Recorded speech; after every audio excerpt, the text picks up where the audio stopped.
Nous sommes le 2 mai 1962 dans une petite île de la Caraïbe Nord, Haïti. Un homme d'environ 40 ans se présente sous le nom de Clervius Narcisse à l'hôpital Albert Schweitzer dans la petite ville de Verrette. Au plus mal, avec une énorme fièvre et une sensation d'insectes grouillant sous la peau, son état va se détériorer très rapidement. Et seulement 2 jours après son admission, n'ayant pas réussi à soigner le pauvre homme, il sera déclaré mort par les médecins, le tout confirmé par un certificat de décès officiel. Quelques jours plus tard, Clervius sera inhumé au cimetière local où toute sa famille sera présente pour le pleurer. Il serait des plus logiques de penser que l'histoire de Clervius Narcisse se serait arrêtée après ce triste jour. Eh bien non. Quelque temps après avoir été enterré, un sorcier vaudou haïtien que l'on nomme sur place les Bokors serait venu sur la tombe de Narcisse pour le déterrer et l'enlever. Pourquoi, me direz-vous? Et surtout, comment sommes-nous au courant? Vous l'aurez bien compris, Clervius serait revenu d'entre les morts et il aurait raconté plus tard qu'il serait tombé dans un piège mis en scène par son propre frère pour des questions d'héritage. Un piège? Oui, il dira qu'un sorcier vaudou l'aurait agressé avec l'aide de plusieurs personnes et lui aurait frotté le corps avec de la poudre de zombie. Cette poudre aurait eu pour conséquence de plonger progressivement le pauvre Clervius dans un coma profond et ainsi de faire croire à sa disparition. Impuissant, il aurait assisté par la suite à son propre enterrement, déclarant entendre et voir ce qu'il se passait autour de lui, mais être dans l'impossibilité de pouvoir bouger, de parler et de ressentir quoi que ce soit. Bon, ok, tout cela est bien joli. Mais pourquoi mettre en scène toute cette mascarade? Remontons un peu le cours du temps et arrêtons-nous, si vous le voulez bien, au moment où ce sorcier vaudou serait venu rechercher le pauvre Clervius dans son cimetière. Il aurait dit avoir été déterré par le sorcier et ne pouvant pas bouger, il aurait subi de violents coups sur l'ensemble du corps et qu'ensuite il aurait été attaché pour le forcer à boire une boisson avant d'être emmené dans une plantation. Là-bas, il aurait été en contact avec d'autres personnes comme lui et il aurait été obligé de travailler durement, asservi comme un esclave dans les champs de canne où le Bokor, ce fameux sorcier vaudou, aurait continué de lui donner cette étrange boisson afin de le maintenir dans un état second.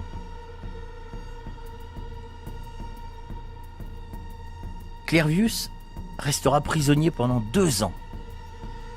2 ans dans cette plantation jusqu'à la mort du Bokor. Et ce jour-là, puisant dans ses dernières ressources cognitives, il en profitera alors pour s'enfuir de la plantation. La peur au ventre, il se serait caché, utilisant une autre identité dans un endroit reculé du pays, craignant de croiser son frère.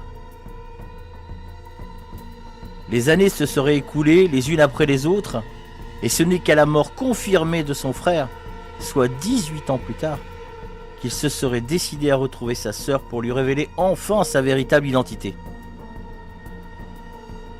Clervius, prenant son courage à 2 mains, décidera de retourner dans le village natal et retrouvera sa sœur Angelina, le jour du marché.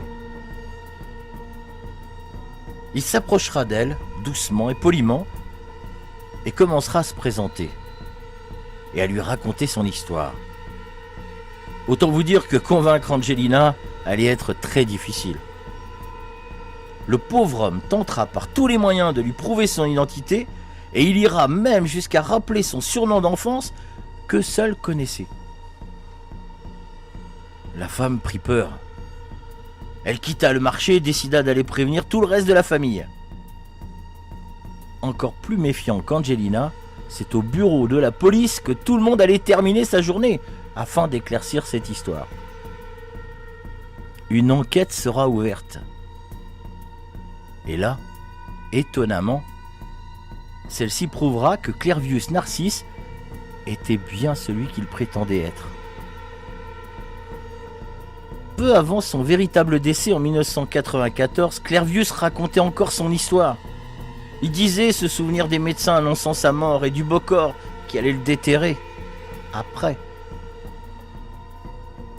Il racontait que ses journées de travail au champ étaient très longues, du lever au coucher du soleil, avec seulement une toute petite pause pour manger rapidement.